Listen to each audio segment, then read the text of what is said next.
"I'm sorry, sweetheart, but are you quite sure you're in the right section?" The words landed softly, almost kindly, the way a blade sometimes does before you feel it.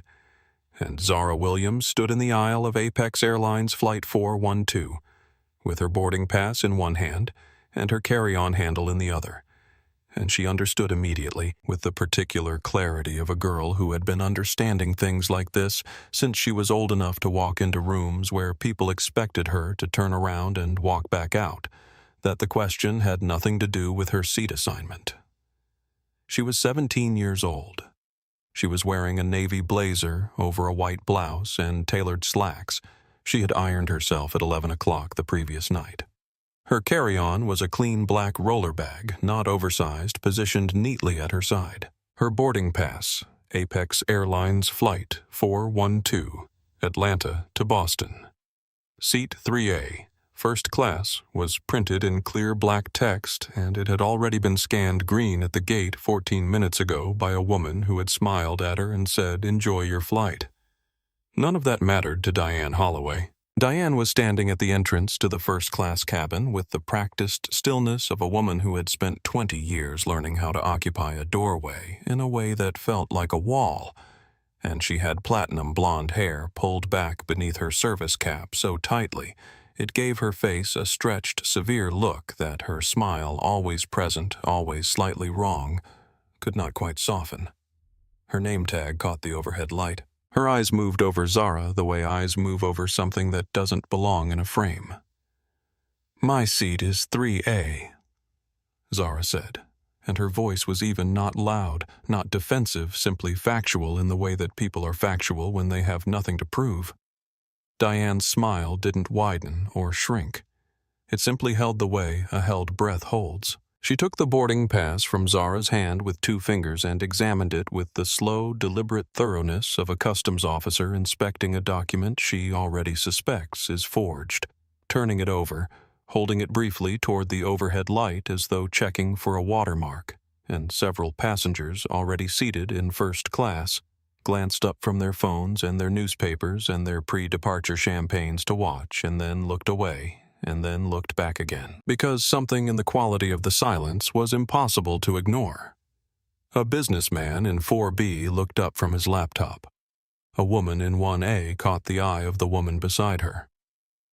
In seat 2, B, a silver-haired woman with the quiet, unhurried posture of someone who had spent decades in rooms where everyone else was performing, and she was simply watching. She set her book face down on her knee very carefully and did not look away. Diane handed the boarding pass back. "First class is to the left," she said, as if Zara had not already known this, as if the knowledge needed to be granted rather than confirmed.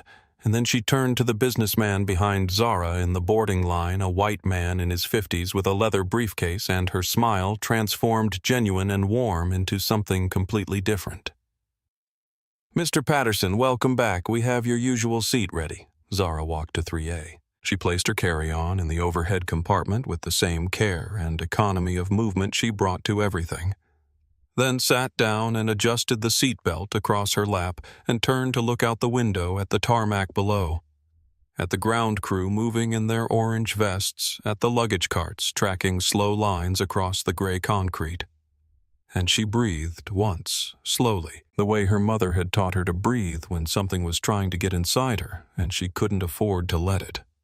She did not allow her expression to change. Across the aisle in 2B, the silver-haired woman turned her book face up again and resumed reading, though her eyes behind her glasses had not moved down to the page. Behind Zara, in the row, just entering the first-class section, a man in a well-cut charcoal suit paused at his seat, 4A, and opened his briefcase on the fold-down tray with the systematic patience of someone who was settling in for the long game rather than the short one. He took out a yellow legal pad and a pen. He didn't look at Zara directly, but he had been watching since the boarding door. What no one on that plane could have known yet, what Diane Holloway would spend the remaining years of her career trying to forget, was that the girl in seat 3A had already pressed record. The alarm on Zara Williams's phone went off at 4:47 a.m.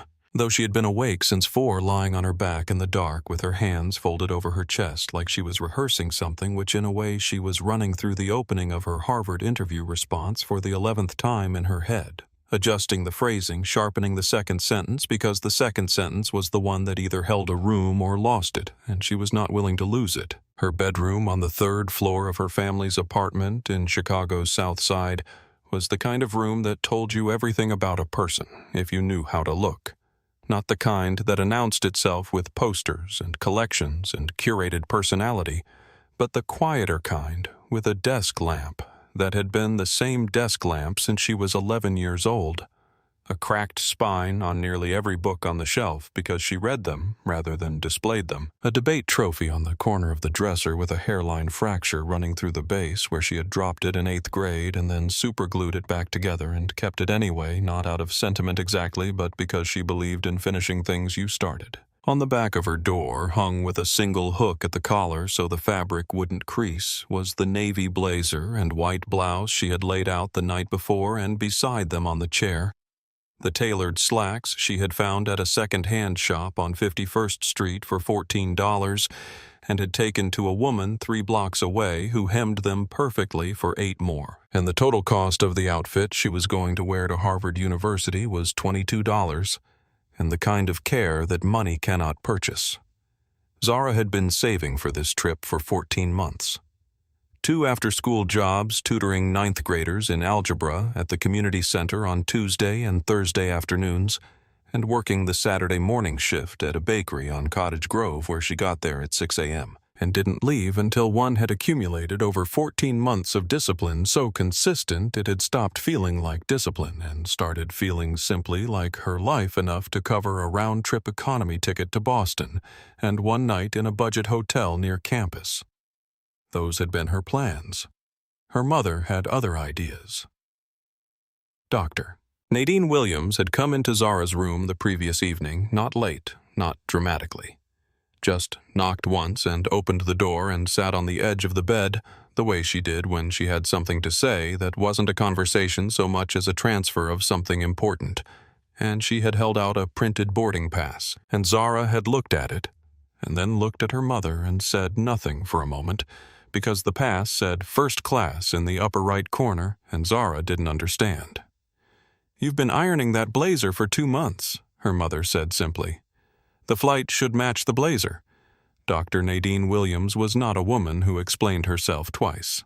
She was 44 years old, with the same deep brown skin as her daughter, and the same quality of stillness in the face, though on Nadine it came not from youth, but from 20 years of courtrooms and depositions and congressional briefings, 20 years of being the person in the room who spoke last and least, and carried the most weight when she did. She was, as of 8 months ago, the acting head of the Department of Justice Civil Rights Division, a fact that appeared nowhere on her LinkedIn profile because she had not updated it in 3 years and did not intend to. She kissed Zara on the forehead, told her to sleep, and left for a red-eye to Washington for an early briefing that couldn't be moved. She would not be on the flight to Boston. Zara lay in bed for a while after her mother left and held the boarding pass above her face in the dark and read the words, "First class," several more times, and something moved through her that she couldn't quite name. Not excitement exactly, and not nervousness exactly, but a kind of weight that came with knowing that a thing you had worked for had been seen by someone who loved you, and that they had decided to mark it. She ironed the blazer at 11 p.m. At the airport the next morning, she moved through security with the practiced efficiency of someone who traveled infrequently enough that every step still required deliberate thought, shoes off, laptop out, carry-on, positioned just so on the belt, and came out the other side and followed the gate signs through Terminal B with her portfolio tucked under her arm, the portfolio that held printed copies of her Harvard application essays, her community initiative materials, her 3 letters of recommendation, and the 8-page document she had prepared, summarizing the outcomes of the food desert project she had been running for 3 years in partnership with 2 Chicago nonprofits.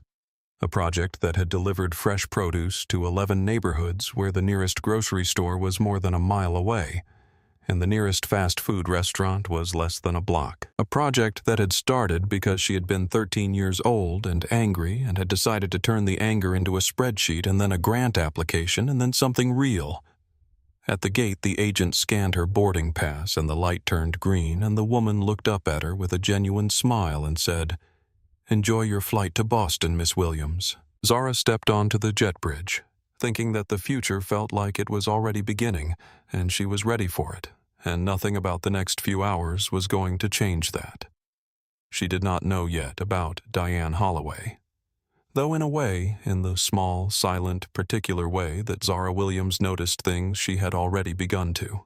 Because when she stepped through the aircraft door and turned left into the first-class cabin, she saw Diane's expression flicker just for a fraction of a second there and gone before most people would have caught it. And she recognized it the way you recognize a word in a foreign language. You've been hearing your whole life without being formally taught a micro-compression of the jaw, a slight narrowing at the corners of the eyes. The expression of someone encountering something they did not expect and did not welcome. Zara filed it away. She had a habit of filing things. The first-class cabin of Flight 412 held 16 passengers that morning, and Diane Holloway knew 14 of them by name. This was not unusual. Diane had worked the Atlanta to Boston route for 6 years, and the business travelers who flew it regularly had become familiar to her in the way that regulars become familiar, not exactly friends, but known quantities, comfortable presences, people whose preferences she had memorized, the way a good server memorizes a table's order before they ask. Mr. Patterson in 4B liked an aisle seat and a double espresso before takeoff. The woman in 1A, a corporate attorney named Rebecca Foss, always requested the vegetarian option, even though it wasn't listed because Diane had noted it once and arranged it thereafter. The elderly gentleman in 3B traveled with his own pillow, which he tucked against the window, and Diane had once quietly upgraded his row companion to another seat when the original occupant had been a fidgeter. She was, by every metric Apex Airlines used to evaluate its senior flight crew, exceptional. She did not greet Zara Williams, not when Zara settled into seat 3A, not when Diane moved through the cabin offering pre-departure beverages, sparkling water, orange juice, champagne, and paused at every row except the one containing a 17-year-old black girl in a navy blazer. Not when she circled back and attended to the businessman who had boarded after Zara and was already comfortable with his champagne flute, and not when she leaned across to the woman in 2A with a warm question about her connection in Boston. Zara raised her hand. Not urgently, not with frustration, just a small, clear, upward gesture that anyone scanning the cabin would have seen in an instant the universal signal for when you have a moment. Diane walked past. Then passed again 3 minutes later, chatting quietly with Mr. Patterson about his upcoming conference in Cambridge. Zara put her hand down. In 2B, the silver-haired woman who had given her name to no one on this flight and would not give it until it became necessary, turned a page in her book and did not turn her head, though the quality of her attention had shifted in a way that anyone who had spent time in courtrooms would have recognized as the shift from passive observation to active documentation. Behind Zara, in 4A, James Okafor, 41 years old, partner at a civil rights law firm with offices in Chicago and Atlanta, on his way to a conference at Boston College School of Law, clicked his pen open and made his first note on his legal pad. He didn't write anything inflammatory. He simply wrote the time, 7:14 a.m. pre-departure beverage service. Row 3, A not approached. The second incident was the boarding pass.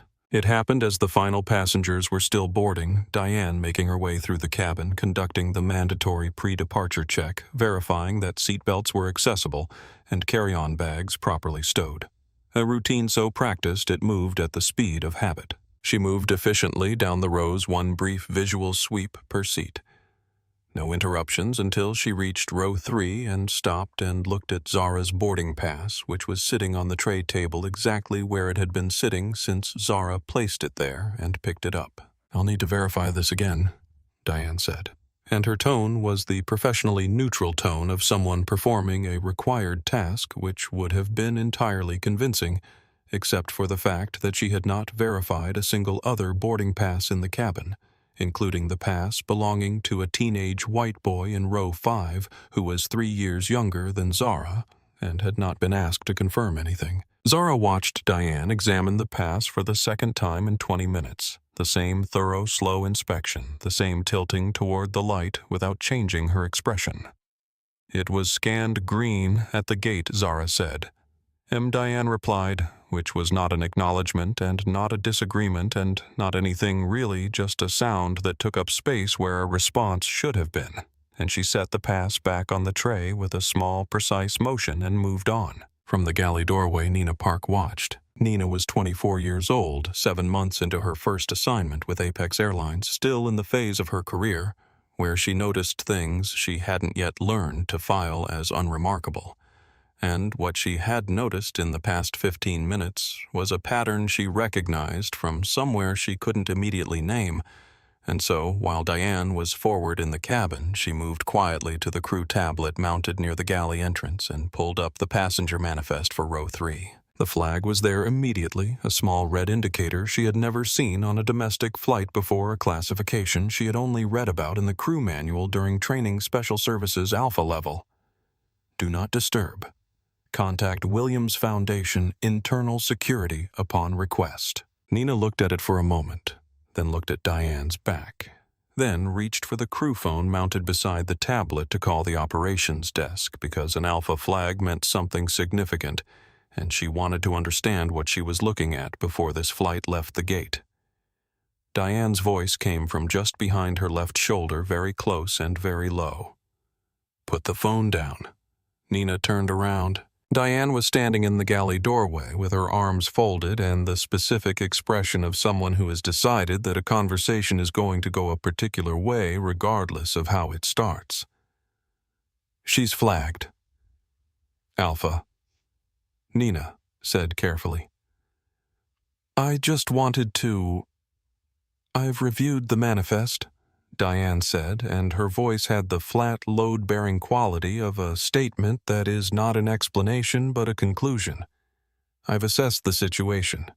You've been on this route for 7 months. She paused just long enough for the arithmetic to land. "Do you want to call the operations desk and explain to them why you're second-guessing your senior attendant's assessment of a passenger?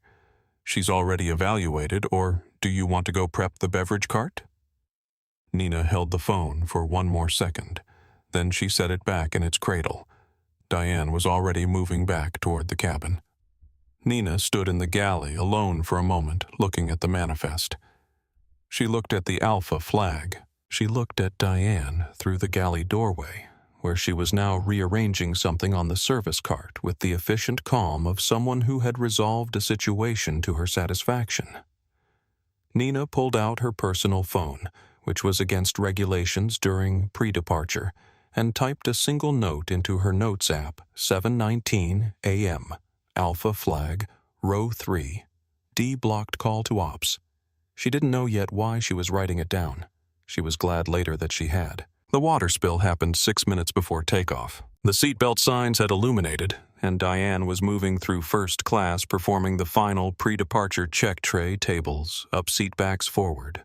Carry-ons secured, and she arrived at row 3 and told Zara that her portfolio needed to be stowed, which was accurate. And Zara began carefully gathering the papers she had spread across the tray, reaching for the edge of the Harvard preparation folder. And Diane was standing closer than the geometry of the task required with a water pitcher that she was ostensibly returning from a service run. And then there was a sudden tilt, graceful and practiced and almost entirely invisible as an intentional act, and the water poured across the tray table in a clean, wide arc and soaked the papers beneath Zara's hands. "Oh," Diane said, and the sound carried exactly the right amount of concern, not too much, not too little, calibrated to sound like an accident to anyone listening who wasn't paying close attention. "I'm so sorry about that." Zara's printed interview notes the 8 pages she had spent 4 hours assembling, the ones with the specific statistics about her food desert initiative. The quote from the nonprofit director she had been going to reference, the careful language she had constructed to answer the expected question about why Harvard specifically were wet through the ink beginning to run at the edges. Her hands stilled over the pages. Diane leaned in, voice dropping just enough to be private. "These seats are usually for our regulars who know the drill." She straightened up. "Let me get you some napkins." The napkins she returned with were cocktail-sized, decorative, barely absorbent. Zara looked at the ruined papers for exactly 1 second. Then she began blotting them carefully and methodically, salvaging what she could, and when the napkins were saturated, she folded them and set them to the side and continued working through the pages with the same calm deliberateness with which she did everything. And if something moved behind her eyes, it moved quickly and privately, and was gone before it could be named. She put the papers back in the portfolio. She reached into her bag. She took out her phone. She angled it against the tray table rest, not obviously, not with any gesture that announced itself, and she pressed record, and she set it so the lens had a clear line of sight to the aisle, and she looked out the window at the tarmac and the morning sky. In seat 4, a James Okafor made a second note, 7:31 a.m., liquid spill. Appeared deliberate. Passenger documents damaged. Recording confirmed active. He had been watching Zara's hands since the moment Diane walked away. He opened a new page on his legal pad and began to write more quickly. They reached cruising altitude at 31,000 feet at approximately 8:05 a.m. The seatbelt signs chiming off the cabin settling into the particular rhythm of a long-haul first-class flight. Laptops opening eye masks, appearing the soft percussion of ice being placed into glasses, and Diane Holloway moved through the aisle with the meal service cart with the grace and efficiency that 20 years of practice produces, stopping at each row with a warm, practiced presentation, lifting tray covers, confirming selections, addressing passengers by name when she knew them and by a generic friendly warmth when she didn't, and the aroma of the hot chicken option. The one that the cabin had been told was the signature choice for this route moved through the first-class section like a small, luxurious announcement. She stopped at row 2. She stopped at row 4. She stopped at rows 5 and 6 and worked her way forward to row 1. She did not stop at row 3. Zara waited. She had learned somewhere in the preceding hour that waiting had a specific quality in this situation. Not passive, not resigned, but attentive. The kind of waiting that accumulates rather than simply passes. And so she waited with her hands folded on the tray table and her phone still recording at its quiet angle, and the very particular quality of stillness that comes from a person who has decided that her behavior in this moment is going to be the most documented thing in this cabin.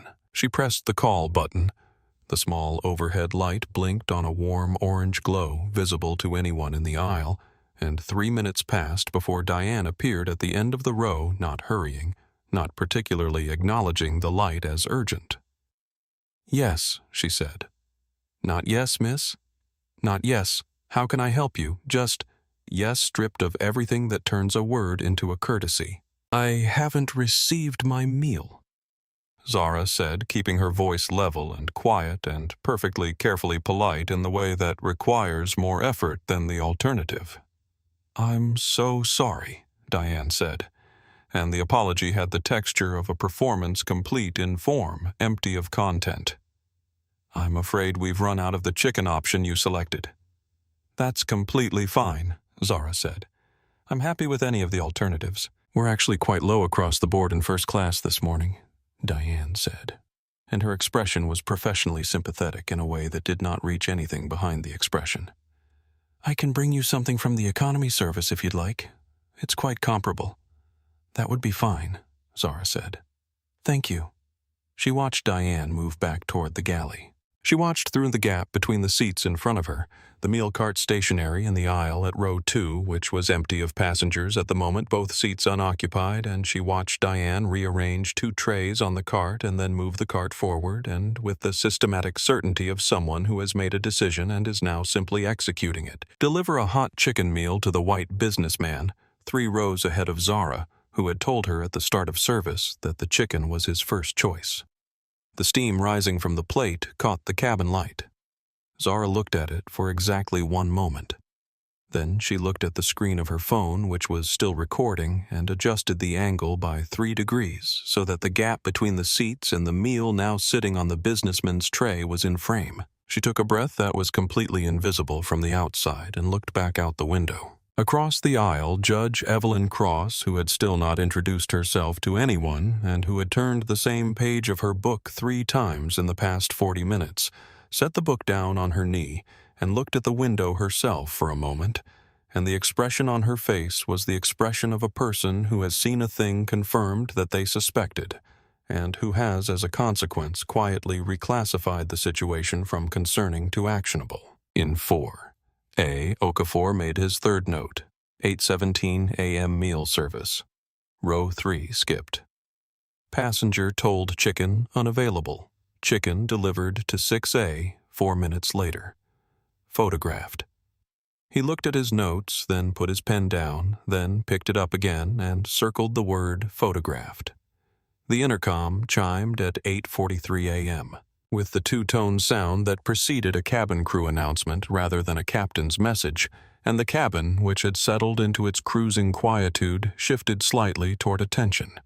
The small collective readjustment of people pausing what they're doing to register whether the announcement concerns them. Diane's voice came through the speakers with the measured professional clarity that 20 years of training produces, and she said, "Ladies and gentlemen, just a brief reminder that our first-class cabin is reserved for our ticketed first-class passengers this morning, and we ask that any companions traveling in economy please remain in their assigned sections.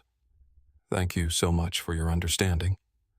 The cabin went quiet in a different way than it had been quiet before. The businessman in 4B looked up from his laptop and looked around the first-class section with genuine confusion, because every person visible to him was seated seatbelted and clearly in a first-class seat, and there were no companions from economy standing in the aisle, and there was nothing about the configuration of the cabin that the announcement could possibly be responding to except for one thing, and he understood what the one thing was, and his expression moved through confusion and into discomfort and then into a neutral blankness that was itself a kind of statement. The woman in 1A.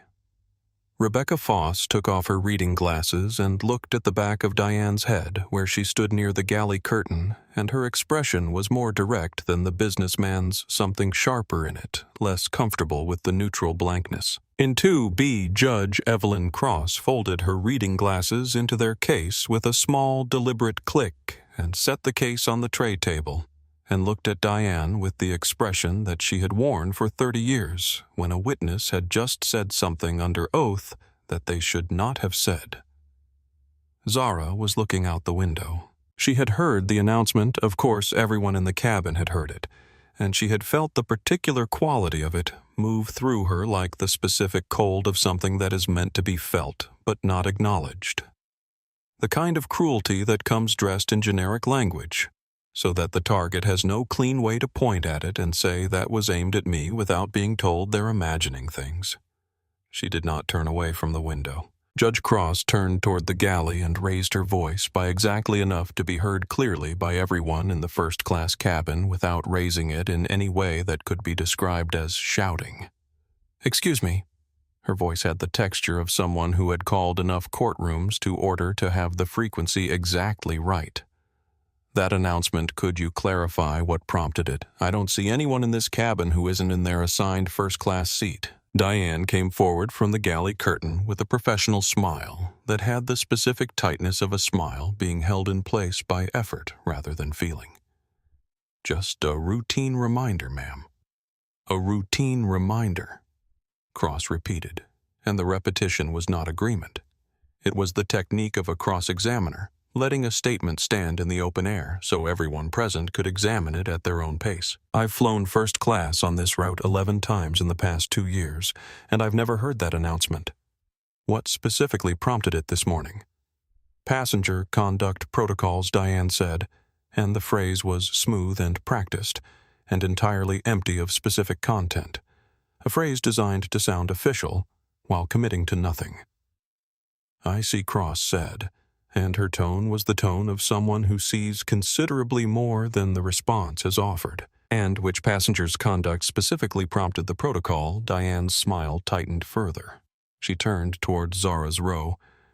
"This passenger has been creating difficulties since boarding, and I'd ask her to—" "I haven't said a word above a whisper since I boarded," Zara said from the window, still not turning her head, her voice calm and clear and not particularly directed at anyone. It was simply quietly true. The businessman in 4B looked at his laptop and then looked at the back of Zara's seat and then closed his laptop. From the row behind Zara, James Okafor's voice came forward quiet, even carrying the specific weight of a man who has spent considerable time choosing words for maximum precision.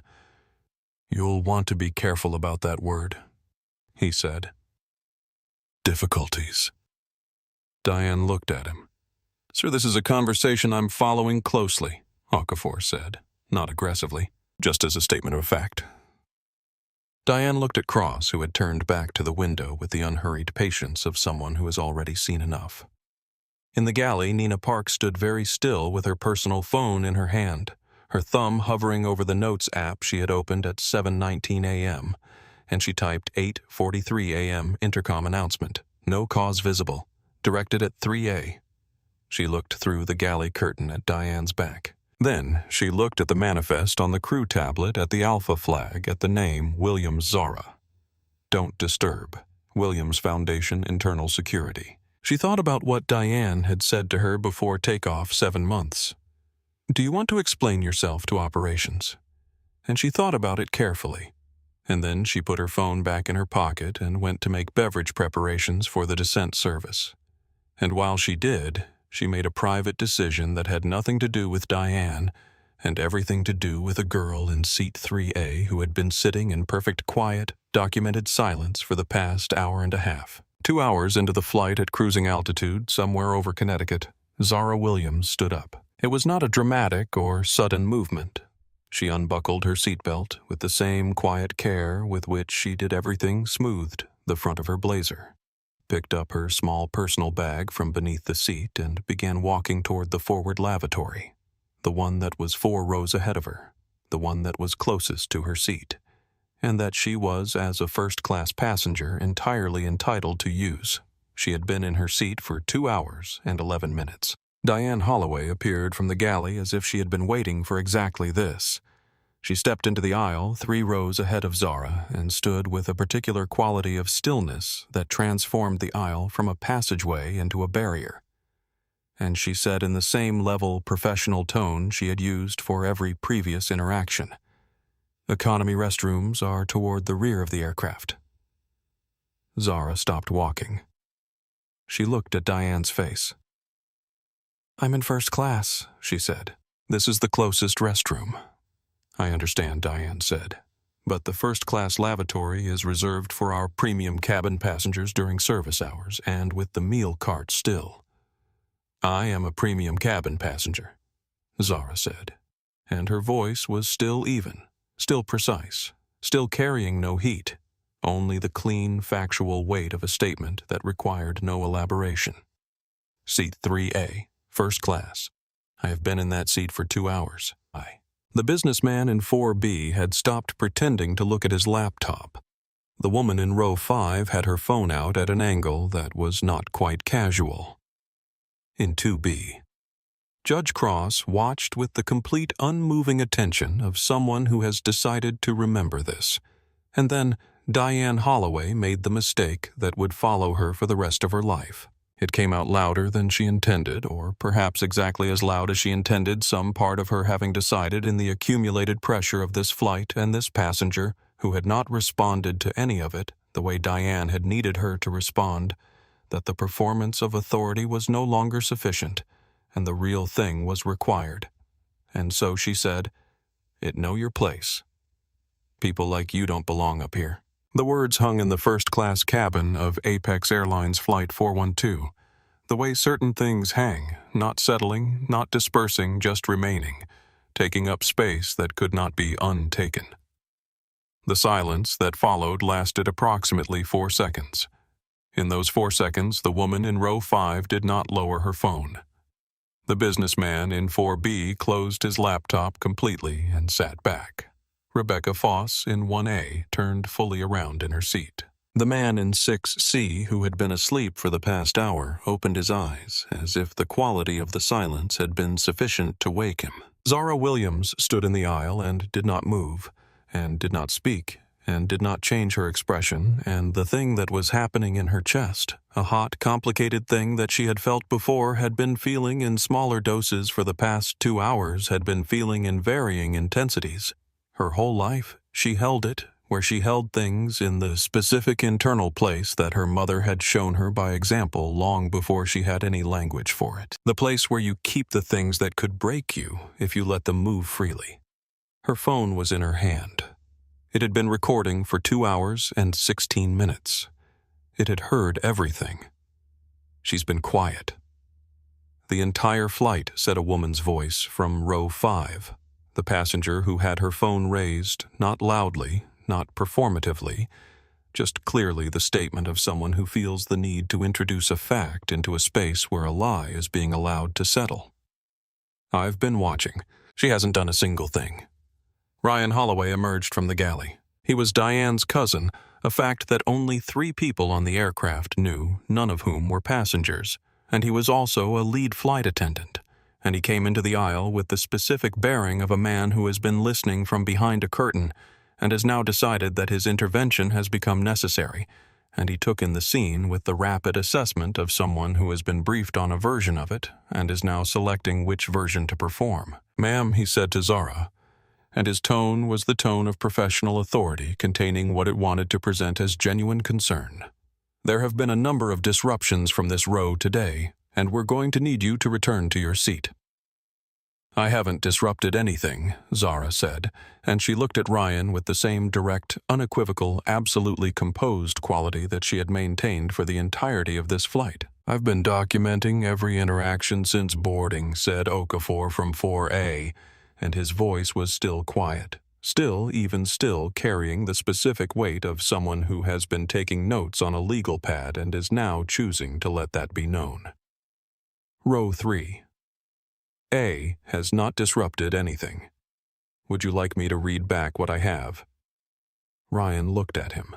From 2B came the voice of Judge Evelyn Cross, and it did not raise itself and it did not hurry itself, and it carried across the first-class cabin with the authority of a woman who had been the final word in a room for 3 decades.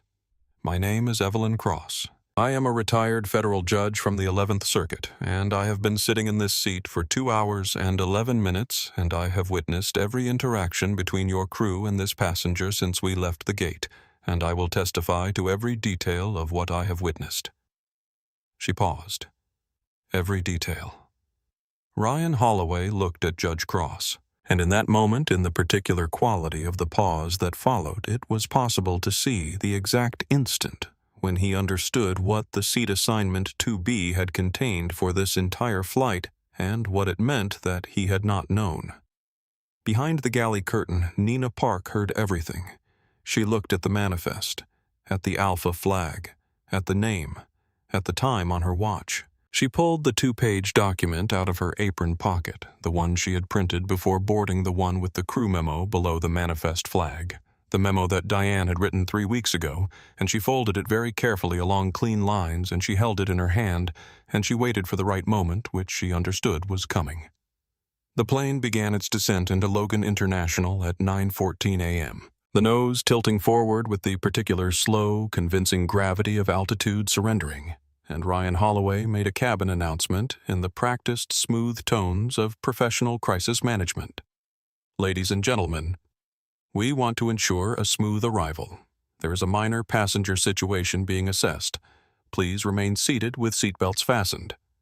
We appreciate your patience and cooperation." And the announcement was a masterpiece of implication specific enough to communicate that something is happening and vague enough to allow the listener to construct the worst plausible version of what that something was. Several passengers who had not been watching the situation clearly looked at Zara. The narrative had been turned quietly and efficiently, and she had not moved, had not raised her voice, had not given them a single frame of behavior that could be described as the cause of the disruption they were now being told to expect. But she felt the shift in the cabin's atmosphere, the way you feel, a change in barometric pressure through something other than reason, through something that lives in the skin. She took her phone from the tray rest where it had been recording and held it in her lap and composed a text to her mother with the careful, complete concision of someone who has very limited time and needs to transfer maximum information. Apex Airlines. Flight 412 Atlanta to Boston. Seat 3A. Attendants. Diane Holloway and Ryan Holloway related to each other. Meal withheld intercom announcement targeting me blocked from first-class restroom direct racial statement recorded. Authorities called to gate. Recording secured to cloud. ETA Logan 945. She read it once, then sent it. Dr. Nadine Williams, sitting in a DOJ briefing room on the 4th floor of the Robert F. Kennedy Building in Washington, D.C., felt her phone vibrate against the table, picked it up, read the message once, and then stood up and said with the specific quality of quiet authority that made everyone in the room understand immediately that the meeting was over, "I need the room." Her reply to Zara arrived 40 seconds after she sent the text. 3 words. "I see it. Go." Zara read it, locked the phone, and put it back in her bag. In the galley, Diane was on the crew phone, the landline handset pressed close. Her voice low, but not low enough for Nina Park, standing 3 feet away and pretending to inventory the beverage cart, to miss what was being said. "Uncle Harold, she's got recordings. I don't know what's on them. She's been careful. Her mother. I looked up the passenger profile. Her mother is some kind of attorney. I don't know. It said DOJ. I couldn't get further detail. She's a kid. She's going to Harvard. Yes, I understand. I'll document it. What do you want me to—" A pause. "All right. Yes." Tom Briggs, Chief Operating Officer of Apex Airlines, put down the phone in his office at Apex's Atlanta headquarters and looked at the ceiling for a moment, and then he looked at his assistant through the glass partition and said, "Get me the duty legal team, and pull the passenger profile on Williams, Zara, Flight 412, and send it to me." The profile arrived in 90 seconds. He read it in 45. He looked at the Harvard interview. He looked at the age 17th. He looked at the mother's name and employment field, Williams Nadine, DOJ. He looked at that for a long time. Then he called Diane back. "Build the counter documentation," he said. "Get statements from passengers who weren't watching. Use the profile. She's got a college interview tomorrow morning. Document the behavior as erratic, emotional, age-related instability, whatever fits. Make sure Ryan's report matches yours." What Briggs did not know, because Diane had not known to tell him, was that the woman in seat 2B was a retired federal judge who had been watching the entire flight with the meticulous, comprehensive attention of someone who understood exactly what she was watching and exactly what it would be needed for. And what neither of them knew was that Nina Park had already printed the manifest and the memo. Diane returned to the cabin with a service tray containing 2 glasses of sparkling water for the forward rows, and as she moved past row 3, she stumbled expertly, almost imperceptibly, with the specific motor control of someone who has rehearsed this kind of accident, and the glass tilted and a full pour of red wine that she had been holding at her side out of the visual line of most passengers came down across the front of Zara's navy blazer and white blouse in a clean, spreading arc, soaking the fabric running down toward the lap. The gasp from the woman in row 5 was audible. Diane's expression arranged itself instantly into devastated apology. "Oh, I'm so terribly sorry. How awful. And on your clothes, what a shame." Zara looked down at the navy blazer, the one she had ironed at 11 p.m. The only blazer she owned, the one that had cost $14 and 8 more to him and 16 months of imagining. And the wine was already past, saving dark and wide across the front. And she held the fabric away from her skin with 2 fingers and looked at it for exactly 1 second. Across the aisle, Judge Cross reached into her bag without a word and withdrew a small bottle of club soda and a clean handkerchief and extended both across the aisle and said nothing, because there was nothing adequate to say, and she understood that. Zara took them.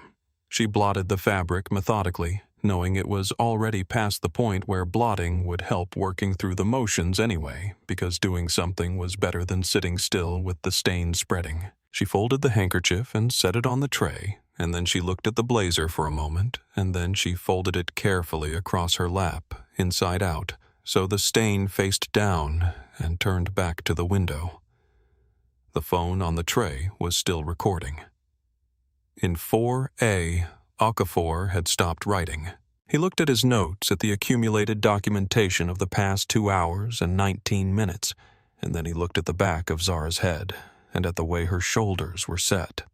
Not slumped, not rigid, just level held in place by the kind of effort that looks from the outside like stillness, but from the inside requires something enormous. And he picked up his pen and wrote one final line, 9:18 a.m. wine. Deliberate, interview, clothing destroyed. Then he put the pen in his breast pocket and closed the legal pad. He would need it all in a different place very soon. The wheels of Flight 412 touched down at Logan International Airport at 9:47 a.m. on a Tuesday in March, and through the window of Seat 3, Zara Williams could see parked on the tarmac beside their assigned gate, 2 airport police vehicles with their blue lights cycling in the thin morning light. She looked at them for a moment. Then she looked at the stain on her blazer folded across her lap. Then she looked out the window at the Boston skyline in the distance, the tops of the buildings pale against the overcast sky, and she thought about the address she had memorized, the Harvard admissions office on Byerly Hall, which was a 15-minute taxi ride from Logan under normal circumstances, and she thought about the clean charcoal suit that she did not own, and about the interview notes that were ruined, and about all of it. Everything, the entirety of the last 3 hours, and she breathed in the careful, deliberate way she had learned, and then she gathered her things. "We are directly behind you," Judge Cross said from 2B very quietly without looking up. "Don't answer any questions without representation." "Present," Okafor said from 4. Equally quiet, equally steady. Ryan Holloway appeared at the front of the cabin and asked Zara to remain seated until her row was called, phrased as cabin protocol, which it was not since first-class passengers typically deplaned before economy, and other passengers in the forward rows exchanged glances, and some of them looked at Zara with the particular helpless sympathy of people who understand they are watching something wrong happen and have not yet determined whether they will do anything about it. Diane appeared and escorted Zara off the aircraft first, just the 2 of them ahead of every other passenger, which would have felt like preferential treatment under any other context, but felt under this one exactly like what it was. At the jet bridge, 2 uniformed airport police officers stood with the professional stillness of authority, and a local news camera was visible at the far end of the terminal corridor through the gate windows. Someone had called ahead, and Zara noticed this in the same comprehensive filing way she noticed everything, and understood the shape of what was being constructed. "This is the passenger who has been disruptive during the flight," Diane said to the officers, and her voice had the practiced credibility of a woman who has been performing authority for 20 years. She admitted to making unauthorized recordings of crew members, which may constitute a federal violation, and there have been behavioral incidents throughout the flight that are documented in our crew reports. "That is not accurate," Zara said, and she said it the same way she had said everything that morning, without volume, without heat, with only the clean, undecorated weight of someone stating a fact, and she looked at the officers directly. "I was subjected to discriminatory treatment from the moment I boarded. I have recordings. They have been backed up to cloud storage." The officers exchanged the specific look of people recalculating a situation. "We'll need to sort this out at the security office," the senior officer said. Tom Briggs was waiting at the security office when they arrived, tailored suit. Corporate composure, the practiced affect of a man who manages difficult situations for a living, and he introduced himself with the smooth efficiency of someone who has decided how this meeting is going to go before anyone else in the room has taken their seat. Framing the situation in the first 30 seconds as an internal airline conduct matter, a passenger with behavioral concerns, crew documentation thorough and consistent. Zara sat in the chair across from the officers. She said her name. She said nothing else. She had already confirmed on her phone while walking through the terminal that the recordings had uploaded successfully. The door of the security office opened 6 minutes after Zara sat down, and Judge Evelyn Cross walked in with the quiet, purposeful movement of someone who has entered rooms that did not expect her and reconfigured them by the simple act of being present, and she announced her name and her title and her circuit in the same flat, carrying voice she had used in the cabin, and the senior officer's posture shifted visibly. A small straightening, a recalibration of who the authority in this room was. Behind her came James Okafor, who presented a business card to the officer nearest the door and said his firm's name and his practice area. Civil Rights Litigation, Federal Courts, 15 years, and said that he had been seated 4 rows behind the passenger in question for the duration of the flight and had been documenting incidents since 7:14 a.m. He placed his legal pad on the table.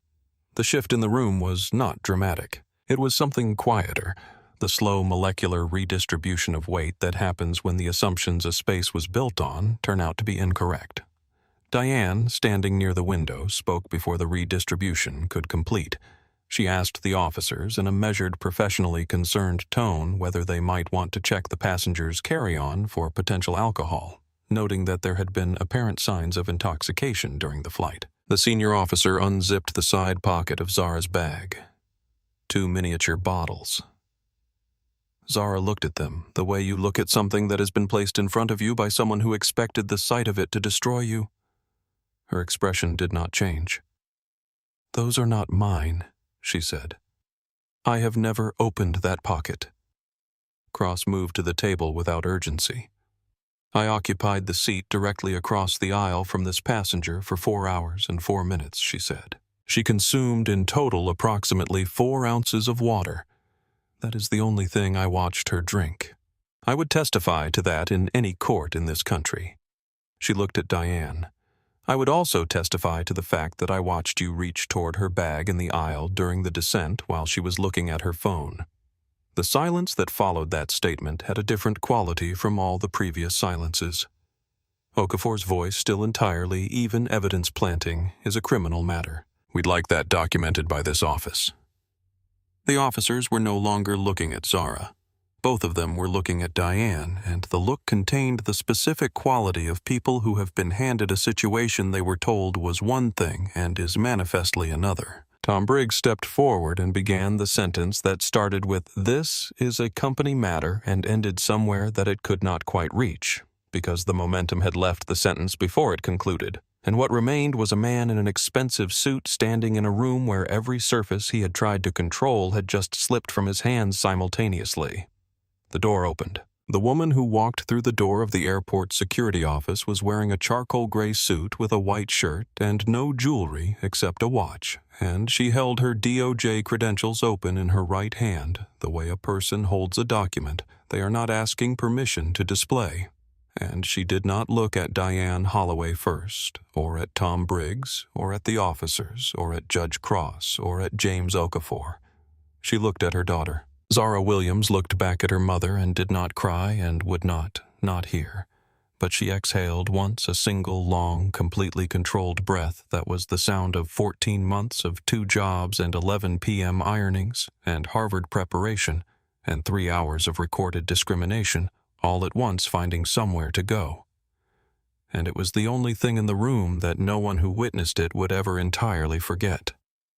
"Doctor." Nadine Williams lowered her credentials, looked at the room, and said, "Dr. Nadine Williams, Acting Head Civil Rights Division, United States Department of Justice.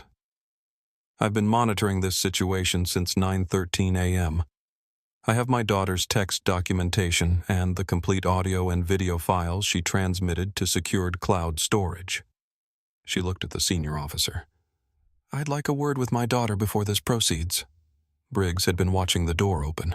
He had had approximately 4 seconds to recalibrate, and in those 4 seconds he found the professional composure that had served him through 20 years of corporate crisis management and reassembled it. and he said, "Dr. Williams, I understand your concern, but this is an internal airline matter involving documented passenger misconduct, and it involves a federally regulated carrier doctor," Williams said, and her voice had the quality of a sentence that knows it will not need to be repeated, and a pattern of treatment that I believe you are aware of, given that I have the names of 3 prior settlements under NDA involving similar treatment of passengers of color in first class on Apex Airlines routes in the past 4 years. She paused. "Would you like to discuss those here, or would you prefer a different venue?" Tom Briggs was still, the kind of stillness that is not calm. He looked at Brenda at Diane, and she was looking at him, and in the look between them was the entire shared history of people who have made the same decision, many times in professional solidarity, and are now understanding that the decision looks different in this room than it did in every other room where they made it. The senior officer said quietly, "Mr. Briggs, Miss Holloway, I'm going to ask you both to wait outside while we speak with Dr. Williams and her daughter." In the corridor, Nina Park had been standing for 11 minutes with 2 folded pages in her hand, waiting for someone to ask. Judge Cross came into the corridor 2 minutes after Briggs and Diane were asked to step out, moving with the unhurried pace of a woman who had identified the next necessary thing and was going to do it. And Nina Park saw her coming and straightened from where she had been standing against the wall and said, "I have something you need to see." She handed over the 2 printed pages. Cross unfolded them in the corridor under the fluorescent lights and read them with the same thorough, unhurried comprehension she brought to everything. And her expression did not change during the reading, which was the expression of a person who has already suspected the content and is now simply having the suspicion confirmed rather than surprised. The first page, the passenger manifest for Flight 412, Row 3, with the Alpha flag illuminated beside Zara's name, Special Services Alpha Level. "Do not disturb. Contact Williams Foundation Internal Security upon request." The second page, an internal crew memo, dated 3 weeks earlier, distributed from Diane Holloway to Ryan Holloway, and copied to 2 other senior attendants on the Atlanta-Boston route, written in language that was careful enough to avoid any single phrase that would be explicitly illegal and specific enough that no reasonable person reading it could misunderstand its instruction. Premium cabin culture maintenance. Enhanced verification protocols for non-typical profile passengers. Ensure consistency of service standards. The language of bureaucracy deployed in service of exclusion, and at the bottom of the distribution list added in a separate notation, the initials T.B. Tom Briggs. Cross refolded the pages along their original creases. She looked at Nina. "How long have you had this?" "Since before we took off," Nina said. "I printed it when I saw the flag, and Diane blocked me from calling operations. I didn't know what to do with it until now." "You did the right thing," Cross said simply and without embellishment, which was more valuable to Nina in that moment than any more elaborate reassurance would have been. Cross walked back into the security office and placed the 2 pages on the table in front of the officers without performance or preamble and said, "This is the internal crew memo that governed the treatment of this passenger today. Note the distribution. Note the initials at the bottom." The officers looked at the pages. Then they looked at the door through which Tom Briggs had just been asked to step. In the security office, Dr. Williams looked at the memo for a long moment, and then she looked at the Alpha flag notation on the manifest, the flag that would have told any flight attendant who bothered to check it that this passenger was not to be interfered with, and the expression on her face was the expression of a woman who has spent 20 years in civil rights law and still, after 20 years, encounters the specific texture of this thing and feels it land. Zara read the memo over her mother's shoulder. She read the line about non-typical profile passengers.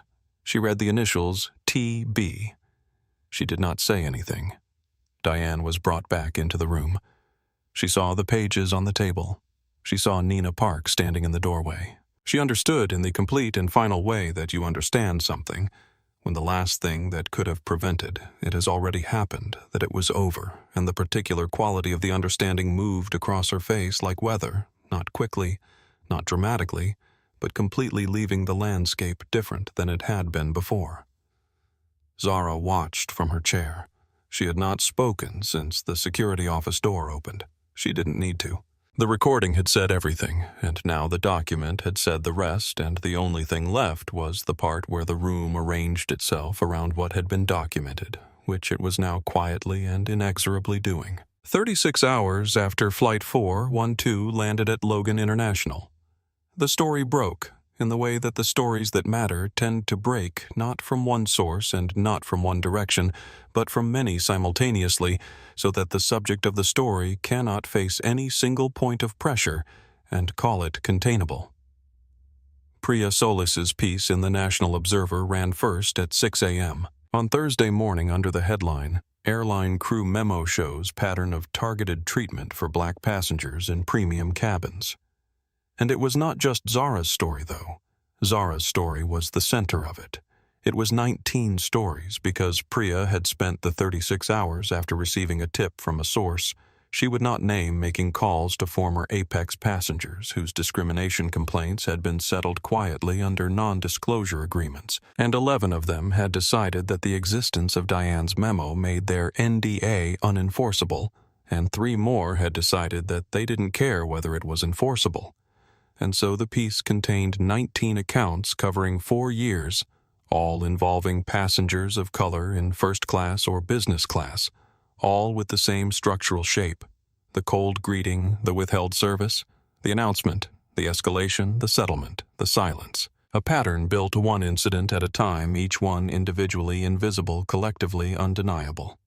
At 6:04 a.m., while the Observer piece was still loading on servers across the country, the unedited recording from Zara's phone was released by a coalition of 3 civil rights organizations, 2 hours and 22 minutes of audio and video.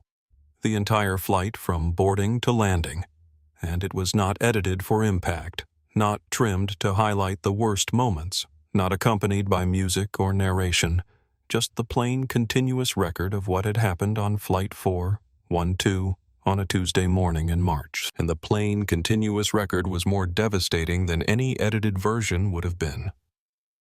At the 2:03 mark on the recording, Diane Holloway's voice was heard clearly. "Know your place. People like you don't belong up here." The phrase was isolated by 3 different social media accounts within 40 minutes of release and had been shared 890,000 times by noon. By 2 p.m., hashtag Zara Williams had been used 2.3 million times across platforms. By 4 p.m., hashtag People Like You Air, borrowed directly from Diane's words weaponized back against the airline, had passed it. What happened to the story in those hours was the specific thing that happens when the truth is simple enough to be held in a single sentence, and the evidence is thorough enough to make denial structurally impossible. It spread with the clean, unstoppable momentum of water, finding its own level, moving through every channel simultaneously, and nothing Apex Airlines did in response could get ahead of it, because there was nothing to get ahead of the recording. Was the recording, and the memo was the memo, and neither of them could be argued with. Apex stock opened Thursday morning at $41 and closed at $32. By Friday morning, it was at $28. A teacher in Memphis named Deshauna Powell posted a photo of her Apex boarding pass from 2 years earlier, first class Atlanta to Memphis, alongside 3 sentences: "I thought I imagined it. I thought it was just me. I thought I was being sensitive." Her post received 400,000 likes before nightfall and was shared on every major platform. And beneath it, in the comments, were hundreds of similar accounts, people who had experienced the specific hard-to-name, easy-to-gaslight thing that Zara's recording had now given a name and a sound and a face to. Current Apex employees began posting anonymously that evening, and the posts described not aberrant behavior by a single flight attendant, but a culture so embedded that it had long since stopped feeling like a policy and started feeling like weather. Something that was simply there that you learned to navigate or not. That no one spoke about directly, because everyone understood the language of indirection that had been built to carry it. The Diane Holloway memo was not an outlier. It was one of at least 6. Priya Solis was on the phone to a second source before the first piece had been live for 3 hours. Apex Airlines released its official statement at 9 a.m. Thursday through the corporate communications office, and it was the kind of statement that a company releases when it has calculated that the statement must exist, but has not yet accepted that the calculation must change. Apex Airlines holds itself to the highest standards of passenger care and does not tolerate discrimination in any form. The employees involved in this incident acted outside of company policy and values. Their behavior does not reflect the Apex Airlines culture or the commitment to diversity and inclusion that guides our operations. We are conducting a thorough internal review. The statement described Diane Holloway and Ryan Holloway as individuals who had acted outside company values. It was posted at 9:03 a.m. By 9:41 a.m., 3 former Apex employees had gone on record with Priya Solis, stating that Diane Holloway had been named Apex Airlines Employee of the Year for the Atlanta-Boston route in the same calendar year she wrote the profiling memo, and that the award ceremony had been attended by Tom Briggs, whose initials appeared on the memo's distribution list. The statement was not revised. Apex's PR firm deployed the crisis management infrastructure for what they internally classified as a Tier 2 narrative challenge, 2 sides to every story, let facts emerge, premature judgment, harmful, and seeded the framing across several accounts, with large followings that had existing relationships with the airline's marketing department. The posts went up between 10 and 11 a.m. and were identified by social media researchers within 40 minutes. And by noon, the identification itself had become a story, and the story was worse than the original had been. James Okafor filed the federal civil rights complaint against Apex Airlines' Diane Holloway. Ryan Holloway and Tom Briggs at 10 a.m. Thursday, naming them all as respondents, attaching the recording, attaching his legal pad notes with timestamps, attaching Judge Cross's sworn witness statement, and attaching the 2-page document Nina Park had provided, which was now authenticated and notarized. Congresswoman Adeyeze Harden, chair of the House Transportation Committee, announced formal hearings on discrimination in the airline industry at 2 p.m. Thursday, naming Apex as the subject, but stating explicitly that the committee's examination would not be limited to a single carrier, that the 19 cases in Priya Solis's reporting and the pattern the memo represented indicated something wider than one airline's individual failure. Apex's corporate partners began reviewing their associations with the specific, careful language of organizations that have already made their decision and are now managing the timing of the announcement. 2 travel booking platforms placed advisory notices on Apex flights. A major credit card company announced a review of its Apex Rewards partnership. A hotel chain quietly suspended joint marketing campaigns. The settlement offer arrived at Okafor's office at 4:17 p.m. Thursday via intermediary.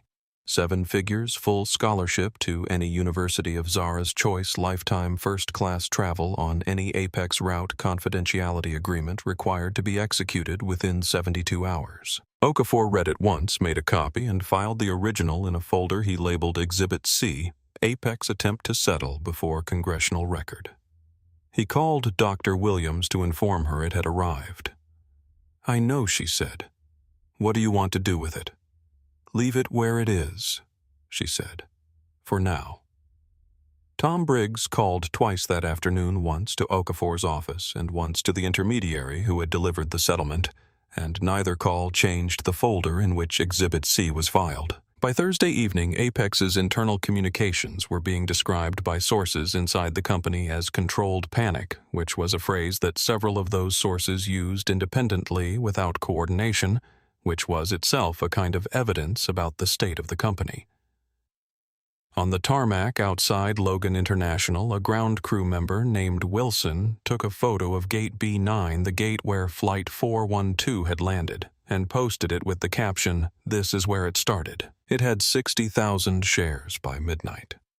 Judge Evelyn Cross drove Zara to Cambridge on Wednesday morning in her daughter's borrowed Honda, taking a route that avoided the main campus entrances, where 2 news vans had been parked since 7 a.m., and she found a side street 3 blocks from the admissions building and parked there and turned off the engine and sat for a moment without speaking. "You don't have to explain anything you don't want to explain," she said eventually. "And you don't have to perform strength. You've already demonstrated it. Today you just have to be the person who wrote that application." Zara had the replacement outfit, a charcoal suit that Dr. Williams had purchased the previous night from a department store near their Boston hotel. Not a perfect fit, not her blazer, but clean and professional and present, and she had reconstructed her interview preparation from memory on the hotel notepad between 9 p.m. and midnight, writing out the key statistics. The names, the outcomes working from the knowledge that she had spent 3 years building the Food Desert Initiative, and the facts of it were not in the papers Diane had ruined, but in her where they had always been. She had slept for 4 hours. She looked when she stepped out of the car like someone who had decided something. Inside the admissions building, an associate director named Angela Way met them in a quiet back hallway, away from the entrance where reporters had gathered, and walked them to a private waiting area, with the specific careful warmth of someone who has been briefed on a situation and has decided how she personally is going to respond to it. And Zara noticed this and appreciated it without saying so, and sat down and opened her notes and read them once more. Professor Marcus Aldridge from the sociology department was in his late 50s, with reading glasses pushed up on his forehead and the unhurried manner of a man who teaches for pleasure rather than obligation. And he shook Zara's hand and said her name correctly on the first attempt, which was something. And then they sat down on opposite sides of a small table, and the interview began. He asked about the Food Desert Initiative. He asked specifically not the origin story, not the emotional narrative, but the mechanics, how she had identified the 11 neighborhoods, how she had structured the nonprofit partnerships, how she had measured outcomes, what had failed in year 2, and what she had changed in response to the failure. He asked follow-up questions that demonstrated he had read her application materials carefully and found genuine points of inquiry in them, and Zara answered with the specificity of someone for whom these were not talking points, but the record of actual work, and the conversation moved with the ease of 2 people who are both genuinely interested in the same thing. Toward the end, he paused and set his pen down and said, "There is something hovering over this conversation that we haven't addressed. I have some awareness of recent events. Is there anything you'd like to say about them in the context of your application?" Zara was quiet for a moment. Then she said, "I boarded a plane in a first-class seat that I was entitled to. I was treated as though I wasn't. I documented it. Then I came to this interview." She stopped there. Professor Aldridge looked at her for a moment, and in the look was something that was not sympathy and not admiration exactly, but something more precise.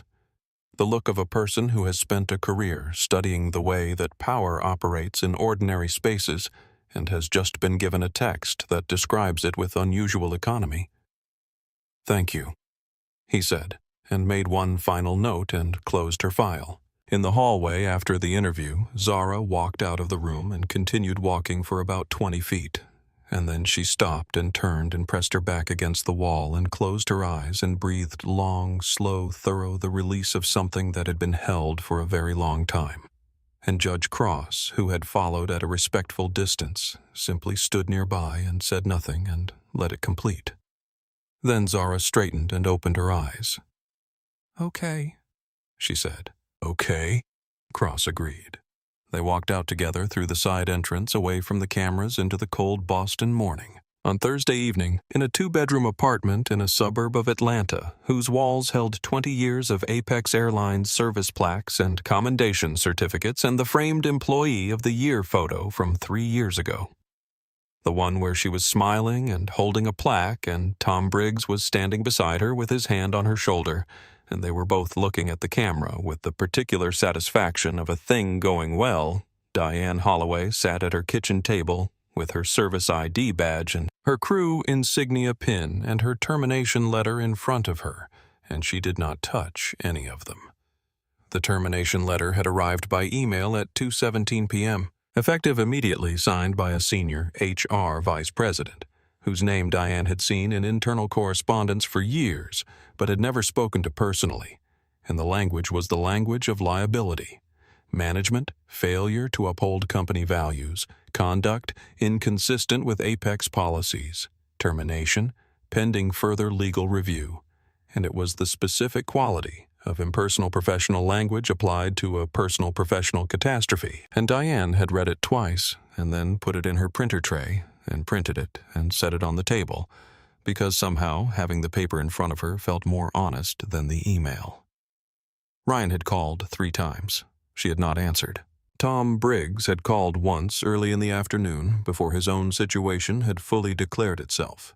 The call had been 7 minutes long, and she remembered almost nothing of what was said, except the phrase, "We handle this together," and the feeling already forming during the call. That "together" was a word that was going to dissolve very quickly when it became legally inconvenient. She turned the Employee of the Year photo face down on the table. She did not feel wronged. This was the thing that surprised her, sitting with it in the quiet apartment. She did not feel that an injustice had been done to her, which was what she might have expected to feel, which was what she thought she would feel if this day ever came. And for years she had thought it never would, because the thing she had been doing had worked for so long that it had started to feel simply like competence, like professional judgment, like the exercise of experience. She knew the word for it. She had known the word for it the whole time. She had chosen not to apply the word to herself because the word would have required a confrontation with the person she was in those moments. In the moment she said it, in the specific moment when the words, "People like you don't belong up here," came out of her mouth with the ease of something that had been waiting for permission to be said. And that confrontation was now unavoidable because the recording existed, and the recording was a mirror, and the person in the mirror was identifiable. And it was her. She looked at the service plaques on the wall. 20 years. She had been good at the job. She had genuinely been good at it in most of the ways that mattered, in most of the interactions with most of the passengers, and the ones where she hadn't been the ones she had coded as protocol enforcement and cabin culture maintenance, and all the other phrases she had built to contain. The thing she was actually doing. Those ones were now the only ones anyone would remember. Anyone.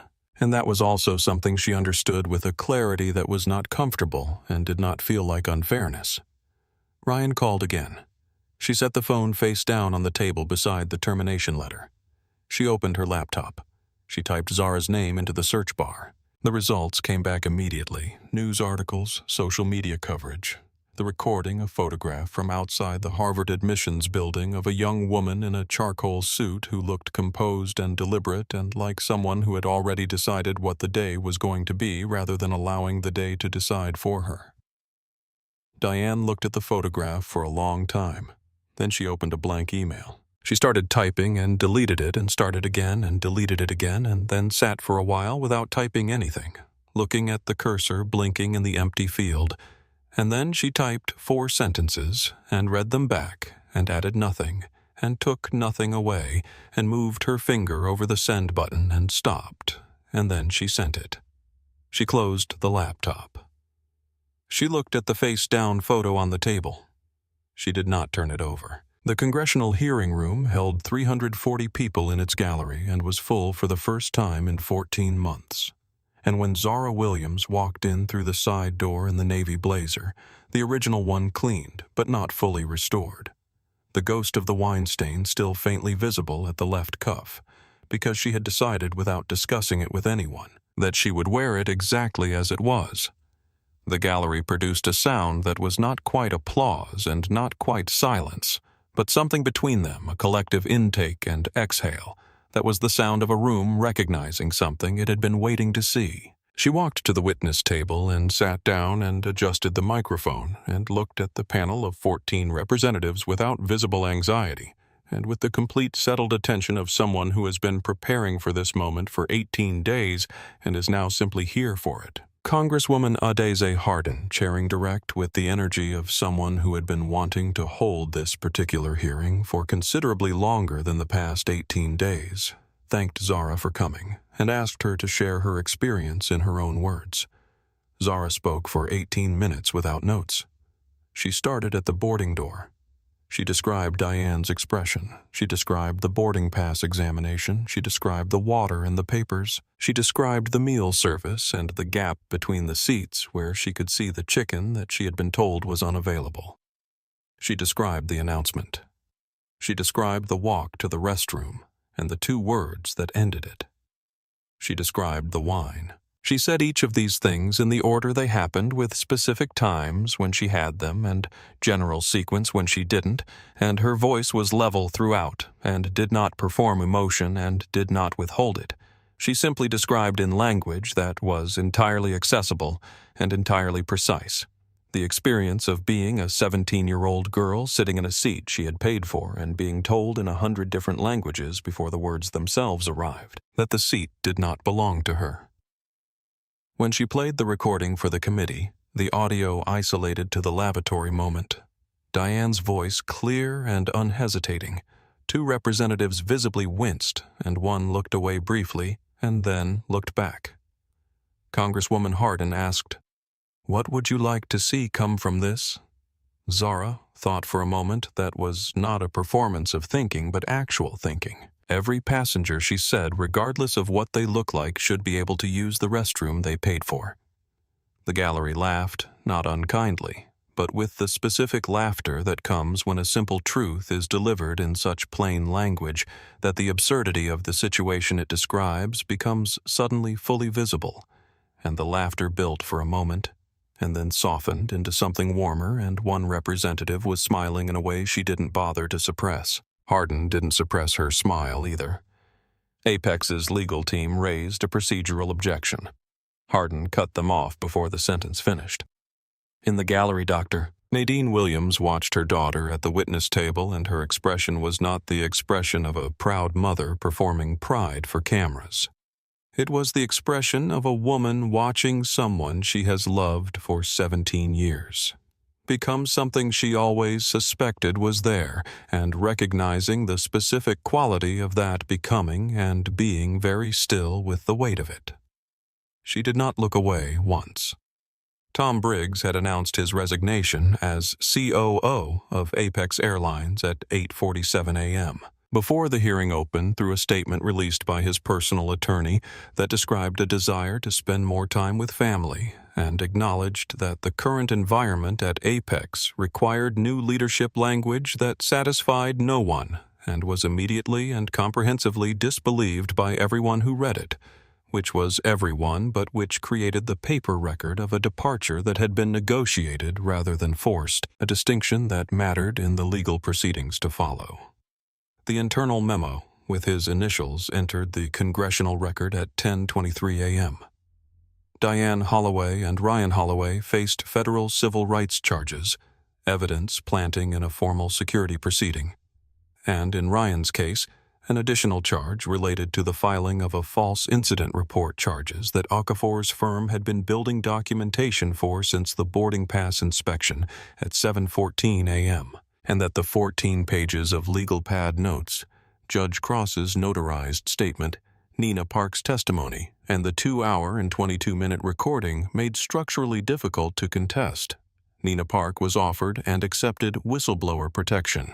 She subsequently submitted a full statement to the Department of Transportation's Inspector General's office, and the statement described not just Flight 412, but 4 separate prior instances over 7 months in which she had witnessed service disparities on the Atlanta-Boston route and been discouraged from reporting them by senior crew, and the statement named names, and the names were not only Diane's. The Department of Transportation launched a formal compliance review of Apex Airlines 2 days after the hearing, with a scope that had been expanded by congressional request to include 3 other major domestic carriers, named in Priya Solis's follow-up reporting smaller echoes of the same pattern, coded differently, producing the same result. A federal judge issued an interim order within 30 days requiring all domestic carriers to establish and publicly document anti-discrimination protocols for premium cabin service subject to independent audit with penalties for non-compliance that were specific enough to function as actual deterrents rather than the decorative kind. Okafor's office received 43 new inquiries in the week following the hearing. 11 of them had recordings. The settlement Apex eventually offered was different from Exhibit C, no confidentiality requirement, no ND.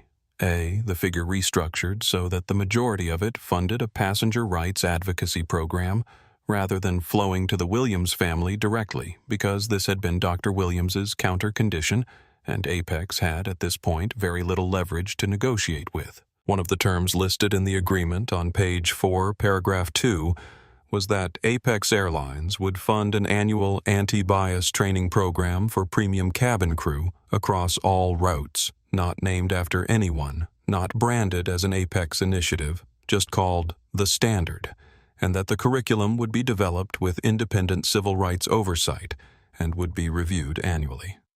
It was a small thing in a large document. Zara read it 3 times when Okafor sent her the final draft. Then she signed the page and sent it back. The acceptance letter from Harvard arrived on a Tuesday morning in April, and Zara read it sitting at the same desk with the same desk lamp, and when she finished, she folded it carefully along its original crease and slid it back into the envelope and picked up her phone and called her mother. Doctor. Nadine Williams was in a meeting when the call came through, and she excused herself and stepped into the hallway and answered, and Zara said simply, "I got in." There was a silence on the line that was not empty. It was full, dense with everything it contained. The 2 jobs, and the 14 months, and the ironed blazer, and the ruined papers, and the wine, and the security office, and the hearing room, and the charcoal suit, and all of it. Every piece of it. And then her mother said very quietly, "I know." And neither of them spoke for a while after that, and it was one of the best silences either of them had ever been part of. 3 weeks after the acceptance letter, an email arrived in Zara's inbox from an address she didn't recognize, dollaway.personal@gmail, and it contained 4 sentences I knew exactly what I was doing. I told myself it was something else for a long time, but I knew. I'm sorry it took this long to say it plainly. I hope your interview went well. Zara read it twice, and then she closed the email, and she did not reply, and she did not delete it, and it remained in her inbox neither answered nor discarded, which felt like the most honest response available. On the first day of classes, she walked across Harvard Yard with her backpack on one shoulder and looked at the old brick buildings and the September light coming through the trees, and she thought about the teacher in Memphis who had posted her boarding pass. She thought about the 43 people who had called Okafor's office. She thought about Nina Park, who had typed a note into her phone at 7:19 a.m. on a Tuesday in March and waited for the right moment to hand it to the right person. She thought about all the phones still in pockets, all the records not yet made, all the moments happening right now in cabins and lobbies and offices and waiting rooms that no one was documenting. And she felt something that was not quite urgency and not quite hope, but lived in the same neighborhood as both a clear, specific, forward-facing thing that she had felt before and recognized now as the feeling of having somewhere to go and knowing why you're going there. If this story moved you, please like and subscribe to our channel for more stories about people who refused to be silent. Share it with someone who needs to hear it. And if you've ever been in a room that told you that you didn't belong there, you know what to do.